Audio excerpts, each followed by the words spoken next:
दोस्तों, आज चाइना की तरफ से पाकिस्तान को पाकिस्तान की अच्छे से औकात दिखाई गई है। दरअसल पूरा मामला कुछ इस प्रकार है कि अब से कुछ ही समय पहले पाकिस्तान की तरफ से चाइना से ये रिक्वेस्ट की गई थी कि आप अपनी हाइपरसोनिक मिसाइलें हमको दे दीजिए। साथ में पाकिस्तान की तरफ से ये भी डिमांड चाइना के सामने रखी गई थी कि हम आपकी हाइपरसोनिक मिसाइल को पाकिस्तान के अंदर ही लोकली मैन्युफैक्चर करना चाहते हैं। पाकिस्तान चाइना की हाइपरसोनिक मिसाइलों को लेने में इसलिए भी ज्यादा एक्साइटेड हो रहा था क्योंकि उस समय भारत की तरफ से अपनी हाइपरसोनिक मिसाइल का परीक्षण किया गया था और भारत की बढ़ती हुई ताकत को देखते हुए पाकिस्तान की तरफ से यह प्लान किया गया था कि हमको अपनी हाइपरसोनिक मिसाइल को बनाने में तो बहुत ज्यादा समय लग जाएगा। इसीलिए फिर पाकिस्तान की तरफ से यह प्लान किया गया था कि हम चाइना की DF-17 कैटेगरी की हाइपरसोनिक ग्लाइड व्हीकल से लैस मिसाइलों को पाकिस्तान के अंदर लोकली मैन्युफैक्चर करेंगे।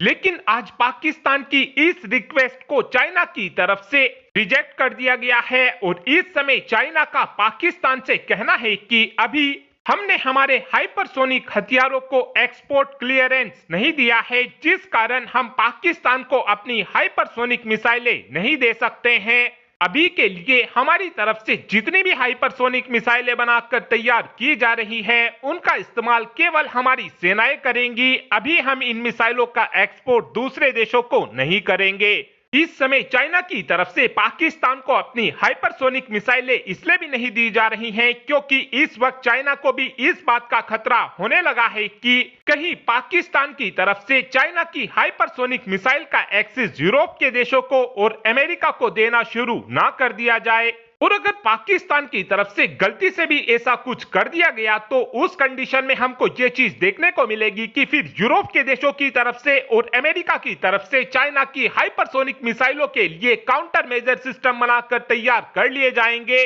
जिसका नुकसान चाइना को यह होगा कि ये मिसाइल अमेरिका और यूरोप के देशों के सामने जरा भी इफेक्टिव साबित नहीं होंगी। इसीलिए इस समय चाइना पाकिस्तान को अपनी हाइपरसोनिक मिसाइलें नहीं देना चाहता है और एक कारण यह भी है कि ऑपरेशन सिंदूर के दौरान जिस समय पाकिस्तान ने PL-15 मिसाइलें भारत के ऊपर दागी थी, उस समय भारत की तरफ से PL-15E मिसाइल को बिल्कुल सही सलामत बरामद कर लिया गया था, जिसका नतीजा अब यह देखने को मिल रहा है कि भारत की तरफ से PL-15E मिसाइल को काउंटर करने के लिए काउंटर मेजर सिस्टम बनाकर तैयार किए जाएंगे, जिसके बाद ये मिसाइल भारत के सामने जरा भी इफेक्टिव साबित नहीं होगी। इसीलिए अब चाइना पाकिस्तान को अपनी कोई भी एडवांस मिसाइल देने से पहले 1000 बार जरूर सोचेगा। साथ में एक अपडेट ऑपरेशन सिंदूर को लेकर ही और आया है, जहां पर इस समय बताया यह जा रहा है कि 10 मई को हमारे MiG-29 के फाइटर जेट ने पाकिस्तान के